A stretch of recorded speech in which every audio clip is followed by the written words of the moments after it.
Avez-vous lu ? La Sicile dans les années 30. Le pouvoir est aux mains des fascistes. Une fillette sort d'un cinéma de quartier des étoiles plein les yeux. Elle avance d'une démarche arrogante et virile, prête à braver le monde, comme l'acteur du film.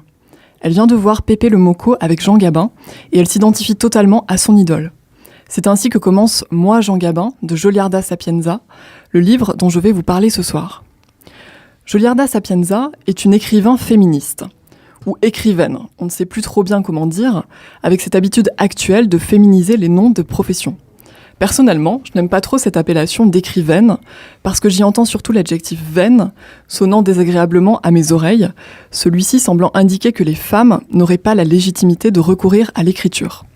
Après ces explications, je reprends. Giuliarda Sapienza est une écrivain féministe contemporaine. Son roman « L'art de la joie », publié pour la première fois en Italie en 1998, a été traduit en français et publié en France en 2003. Cette publication a été un grand succès, ce qui lui a valu par ricochet d'être redécouverte en Italie. Le livre, écrit dans les années 70, avait d'abord causé les réticences de la critique italienne pour son contenu féministe et les thèmes audacieux qu'il abordait, le désir, l'homosexualité ou encore l'avortement. C'est aujourd'hui un texte considéré comme une œuvre majeure de la littérature italienne, un hymne dédié à la liberté de la femme. Moi, Jean Gabin est un roman autobiographique écrit par Giuliarda Sapienza à la fin de sa vie. Il relate l'enfance de l'auteur dans sa ville natale de Catane, en Sicile. C'est un texte un peu moins connu que L'art de la joie, mais qui est lui aussi un hymne à l'insoumission et à la liberté, et également une célébration de la Sicile, vue par le regard acéré, réaliste, drôle et sans concession d'une enfant, bien loin de toute mièvrerie. Il est question dans le roman de l'engagement politique des parents de la petite Giuliarda, des socialistes anarchistes athées, à une époque où l'Italie était sous la coupe du fascisme. Son père était un avocat, figure de proue du socialisme italien jusqu'à l'arrivée au pouvoir des fascistes, et sa mère était une journaliste socialiste qui avait dirigé le journal Le Cri du Peuple. À cette époque, dans les années 30 donc, la famille Sapienza doit essuyer une double menace. Celle des milices fascistes d'une part, celle de la mafia de l'autre. Les membres de la famille sont surveillés, molestés, assignés à résidence. On apprend au cours du roman que, pour avoir abrité une traduction de Bakounine, la maison des Sapienza est perquisitionnée. Giuliarda reçoit une éducation à la maison. Elle est élevée par ses demi-frères, parce que ses parents ne voulaient pas inscrire leurs enfants à l'école des fascistes. Elle est nourrie des principes anarchistes, ce qui forge sa résolution de s'opposer à tout ce qui peut, d'une façon ou d'une autre, entraver sa liberté. Dans cette famille où l'on a le goût des livres, l'enfant dévore les textes les plus variés. C'est un milieu où on inculque à l'enfant à se forger lui-même une identité. La petite Giuliarda est d'ailleurs laissée totalement libre de ses allées et venues. L'enfance de la petite fille est modelée par les films de Jean Gabin, qui joue auprès d'elle le rôle de figure tutélaire.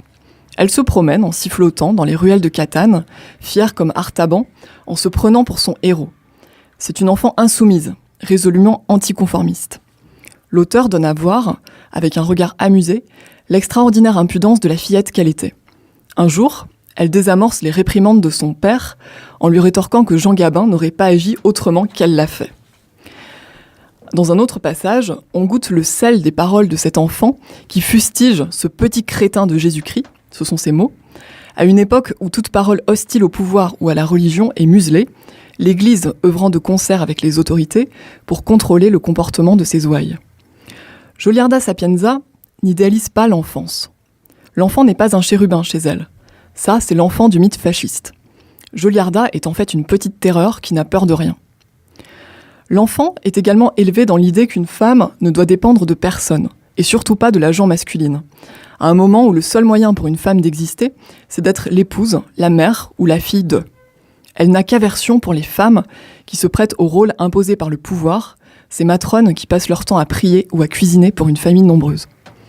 Je ne sais pas si vous avez vu le très beau film Une journée particulière d'Ettore Scola, avec Sophia Loren et Marcello Mastroianni, qui raconte la rencontre improbable entre deux victimes collatérales du fascisme, Antonietta, mère de 6 enfants, et Gabriele, un intellectuel homosexuel traqué par les autorités.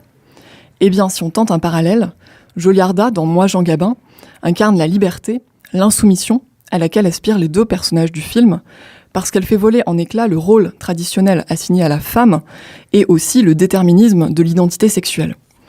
En fait, la petite Joliarda s'identifie à un modèle masculin, Jean Gabin. Elle tombe sous le charme des silhouettes féminines éthérées sur l'écran, qui sont les proies des méchants dans les films, et finissent dans les bras de son acteur fétiche. Ces créatures de rêve alimentent son idéal féminin, qu'elle décrit poétiquement en ces termes. Je cite « Elle, fragile, réservée, muette et mystérieuse, peut-être un peu ambiguë bien sûr, mais pure, fondamentalement pure et transcendante, innocente mais née pour expier. Une femme qui serait comme un fleuve, un grand fleuve languide et vertigineux, s'en allant nourrir la mer de ses eaux limpides. » Fin de citation. Cette identification au masculin va de pair chez Joliarda avec l'amour inconditionnel qu'elle voue à sa mère. Mère écrit cette fois M-E-R-E. La mère, créature lointaine et sublime, n'est autre que l'idéal féminin dont rêve l'enfant, dans ce que Freud décèlerait sûrement comme une inversion caractéristique du complexe d'Oedipe. Il faut ajouter à cela que l'entrelacement des ruelles de la ville de Catane, décrit comme un petit enfer, est propice à une inversion fantastique des identités genrées. Dans le quartier de la Chihuita, la nuit venue, les monstres sculptés dans la pierre reviennent à la vie. On raconte que le fantôme de l'architecte de Lave, qui s'est chargé de rebâtir la ville au XVIIIe siècle, une fois celle-ci détruite par une éruption volcanique, sortirait toutes les 3 nuits de sa tombe pour errer à travers la cité. Quiconque le croiserait serait transformé en androgyne. Dans cette Sicile millénaire, les personnages cachent tous une part d'ombre, les femmes surtout. On croise ainsi dans le roman des personnages pittoresques, tels Tina, la cuisinière de la famille, qui prépare des omelettes délicieuses, mais qui a tué son fiancé avec un fusil de chasse. On trouve aussi l'idée héritée du roman vériste italien qu'on ne peut échapper au fardeau des déterminismes familiaux.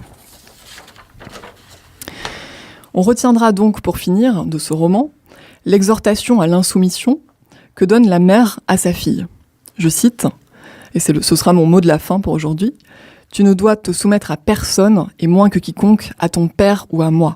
Si quelque chose ne te convainc pas, rebelle-toi toujours. » Et donc j'ai choisi, pour refermer cette chronique, la chanson sicilienne « Stranezza d'amori », qui signifie en sicilien « étrangeté de l'amour », de Carmen Consoli, qui est une chanteuse originaire de Catane, comme Joliarda Sapienza, et qui a, vous allez le voir, une voix grave, une voix très particulière. Soit on aime bien, soit on déteste.